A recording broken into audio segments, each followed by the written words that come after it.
Donc, chapitre 7, le polyèdre et les autres solides. Donc, polyèdre ou corps rond. Un polyèdre, c'est un solide dont toutes les faces sont planes et dont toutes les arêtes sont droites. Donc, si je vous présente un solide, donc voici par exemple un dodécaèdre, ce qui est un polygone régulier.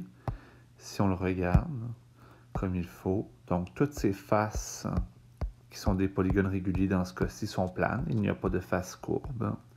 Et toutes ces arêtes, donc par exemple cette arête-ci ou cette arête-ci, tous les liens entre les faces sont droites. Donc c'est ça lorsqu'on parle d'un polyèdre.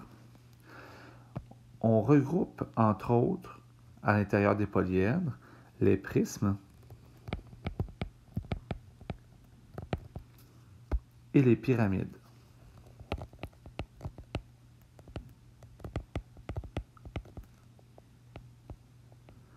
Mais aussi ce qu'on appelle les polyèdres réguliers, dont l'autre nom, ce sont les solides de Platon.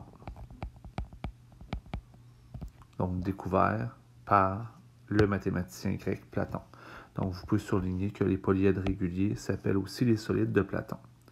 On va commencer justement par ces polyèdres réguliers dont les noms doivent être connus. Donc par exemple, si je vous dis un polyèdre régulier ayant 6 faces, eh bien c'est un cube. Donc, les noms de ces 5 polyèdres réguliers-là sont à connaître. Je vous les présente dans une petite application. Donc, si je regarde mes polyèdres réguliers, en commençant par le plus petit nombre de côtés, donc une pyramide dont toutes les faces sont des triangles équilatéraux, on appelle ça un tétraèdre. Tétra voulant dire 4. Par la suite, le cube, composé de 6 carrés. L'octaèdre, donc octa qui veut dire 8, composé de 8 triangles équilatéraux, donc ça a l'air d'une double pyramide à base carrée. L'icosaèdre, icosaèdre qui veut dire 20, donc il est composé de 20 faces triangulaires. Et le dodécaèdre, composé de 12 pentagones.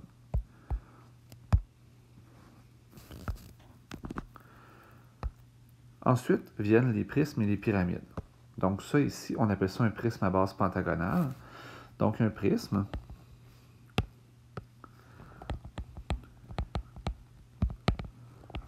composé de deux choses.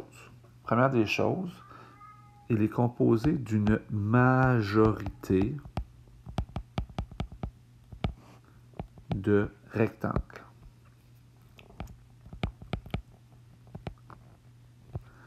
Et c'est ce qu'on appelle les faces latérales. Latérales, qui veut dire qu'ils font le tour. Donc, dans mon solide ici, là, par exemple, cette face-ci est un rectangle. Il y a 5 rectangles qui font le tour de mon solide. Donc, ce sont les faces latérales. Et il est composé de 2 bases isométriques. Donc, dans ce cas-ci, mes bases, ce sont les pentagones. Donc, allons donc voir un prisme à base pentagonale. Donc, allons dans les prismes ici. Disons à base pentagonale comme celui que je viens de voir. Donc, voici mon prisme à base pentagonale qui est composé d'une majorité de rectangles et de 2 faces que je vais mettre en bleu ici, qu'on appelle les bases, qui sont les faces pentagonales. Si j'ouvre mon solide, donc on va voir qu'il est composé de 5 rectangles, majorité de faces qui sont des rectangles, et de 2 faces isométriques qui sont des pentagones.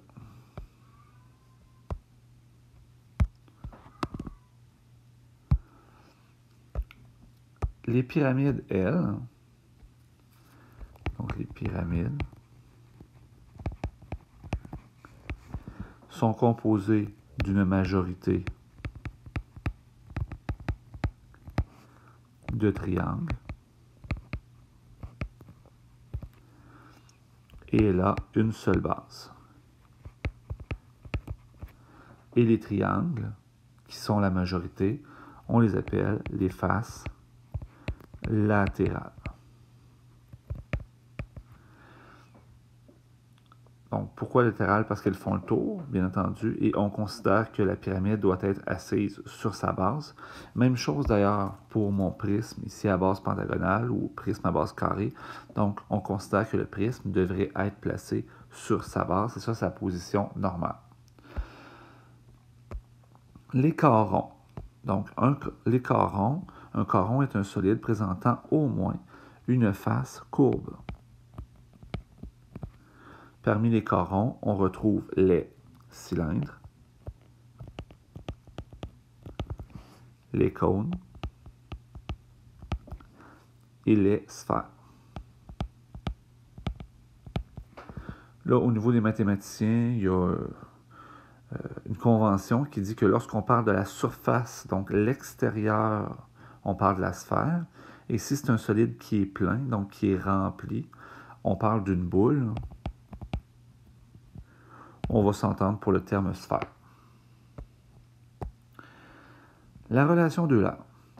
Donc, la relation d'Euler, un polyèdre est dit convexe lorsqu'il n'a pas d'arête ou de sommet rentrant.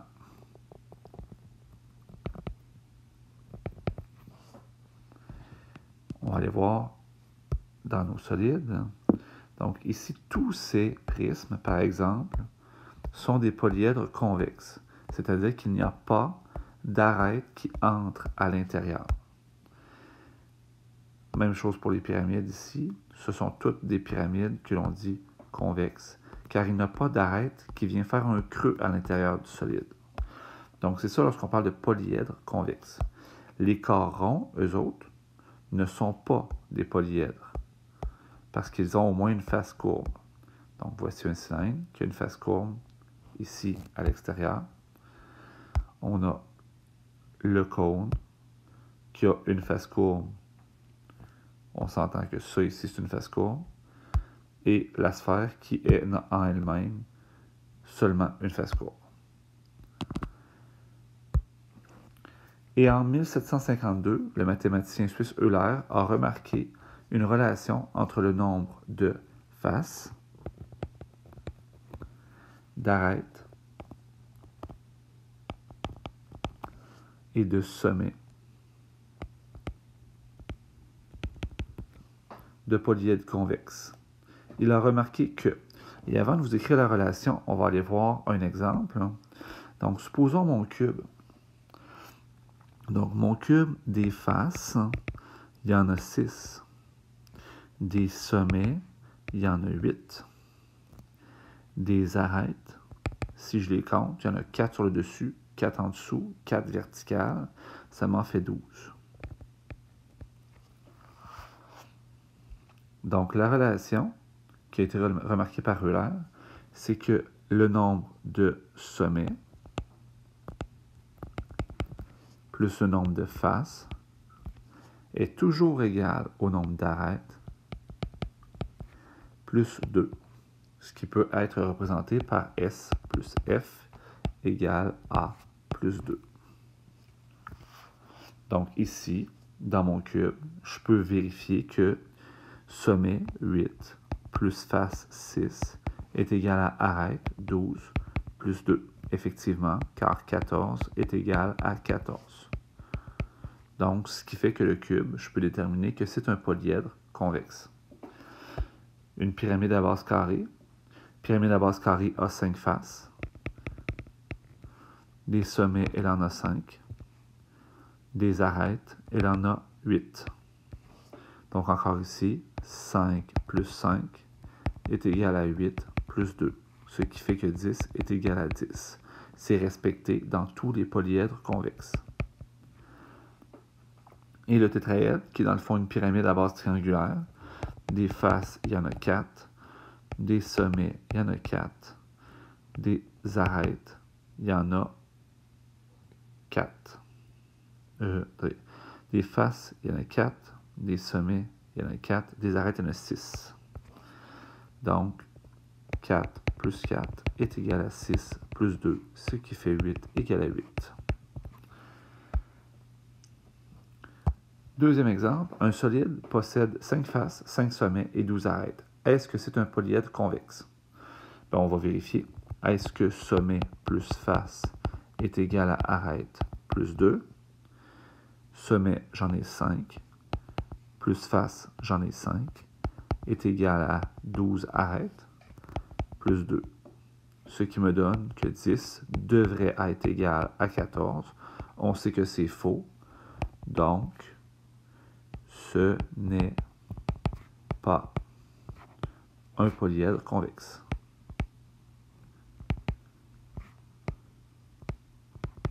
Car la relation d'Euler n'est pas respectée.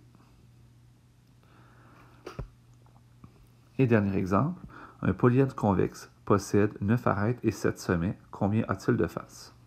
Alors, là, on pourrait y aller par essai-erreur, mais pour faire un rappel de nos notions d'algèbre de base, on vous demande de le faire de façon algébrique.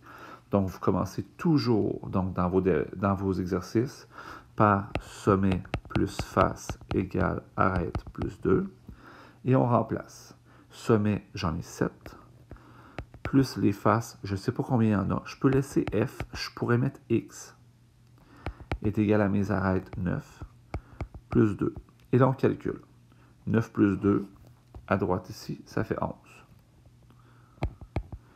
Donc, 7 plus F est égal à 11. Je dois donc faire moins 7 de chaque côté et je vais trouver un nombre de faces qui est égal à 4. Donc, j'ai 4 faces, théoriquement, pour respecter la relation d'Euler. Donc, 4 faces.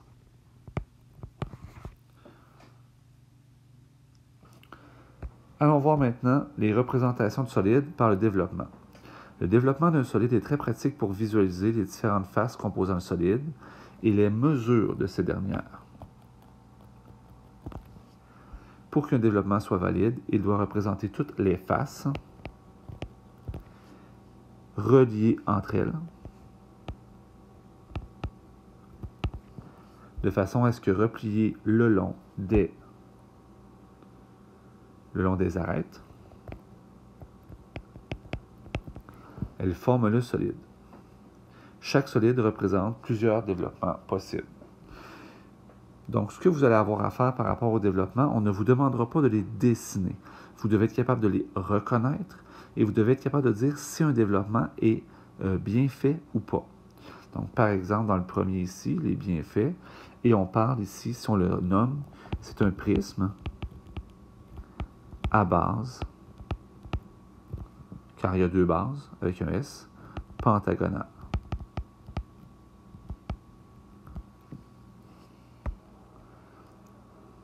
Mon deuxième à droite, c'est un cube. Celui au centre est composé de 1, 2, 3, 4, 5, 6, 7, 8, 9, 10, 11, 12. On sait que 12, l'abréviation pour 12, c'est dodéca. Donc, si c'est un dodécaèdre,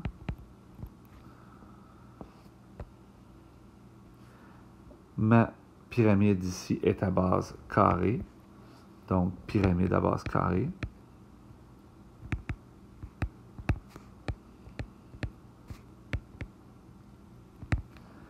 Et le dernier, donc on voit qu'il y a des triangles, qu'il y a des rectangles. Il y a 2 triangles et une majorité de rectangles. Donc comme il y en a une majorité de rectangles, c'est un prisme à base. Et les 2 bases identiques sont triangulaires. Donc triangulaire sera le nom de mon dernier solide. Si je vais voir dans mes développements, donc imaginons que je recule ici, que je vais chercher, je vais aller chercher une pyramide, disons une pyramide à base carrée comme celle-là ici, je la prends et je la défais. Donc je ramasse toutes ces faces et je décide de créer un développement. Donc je pourrais créer un développement qui ne serait pas valide. Donc par exemple ici, je pourrais placer un triangle ici, je pourrais placer un triangle là, si je place un triangle ici, et que j'en place un autre là, mon développement, il est valide. Donc, ça ferme le solide, il est correct. Puis je pourrais même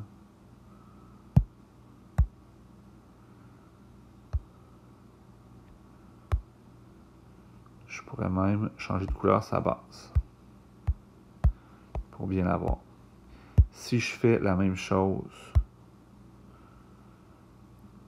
mon patron, on appelle le développement, et que je viens placer mes faces, donc supposons ça ici, ça c'est correct, que ensuite je replace ça ici comme ça, que je place cette face-ci comme celle-là, et que je place ma dernière face comme celle-là, et que j'essaie de fermer mon solide, on va se rendre compte qu'il y a un trou à l'intérieur en avant,